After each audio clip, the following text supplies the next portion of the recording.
തൃശൂർ സിപിഎമ്മിലെ ശബ്ദരേഖ വിവാദത്തിൽ ഡിവൈഎഫ്ഐ ജില്ലാ secretary Sarath പ്രസാദിന് party ഇന്ന് നോട്ടീസ് നൽകും. ശബ്ദ സന്ദേശത്തിലെ ആരോപണങ്ങളിൽ 3 ദിവസത്തിനകം വിശദീകരണം നൽകണമെന്ന് ആവശ്യപ്പെട്ടാണ് നോട്ടീസ്. ഇന്നലെയാണ് സിപിഎമ്മിലെ മുതിർന്ന നേതാക്കൾക്കെതിരെ ഗുരുതര സാമ്പത്തിക ആരോപണത്തിന്റെ ശബ്ദരേഖ പുറത്തുവന്നത്. ശരത് പ്രസാദിന്റെ വിശദീകരണം കേട്ട ശേഷമായിരിക്കും തുടർ നടപടികൾ സ്വീകരിക്കുക. കൂടുതൽ വിവരങ്ങൾ നൽകാനായി MS ലിഷോയ് ചേരുന്നുണ്ട്. ലിഷോയ്, ഇന്നലെ വന്ന ഈ ഒരു ശബ്ദരേഖ വലിയ വിവാദമായിരുന്നു. അതിന് പിന്നാലെ ഇപ്പോൾ നടപടി സ്വീകരിക്കാൻ ഒരുങ്ങുകയാണല്ലേ? തീർച്ചയായും. അതായത് ശരത്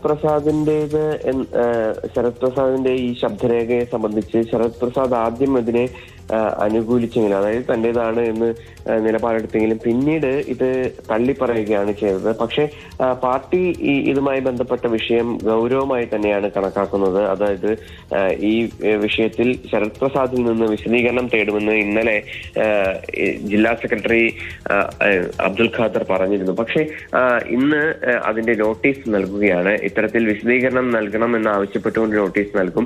3 ദിവസത്തിനകം വിശദീകരണം നൽകണം. എന്താണ് ഈ ഒരു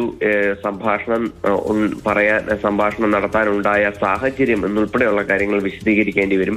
കൂടാതെ വളരെ ഗുരുതരമായ ആരോപണങ്ങളാണ് ഈ ഒരു ശബ്ദരേഖയിൽ ഉള്ളത്. അതായത് പാർട്ടിയിലെ ജില്ലയിലെ ഏറ്റവും ശക്തരായ നേതാക്കളെ കുറിച്ചാണ്, അവർ ഡീലർമാരാണ് എന്നുൾപ്പെടെയുള്ള കാര്യങ്ങൾ പറഞ്ഞുകൊണ്ട് ശരത് പ്രസാദിന്റെ ഒരു ഓഡിയോ സന്ദേശം വന്നത്.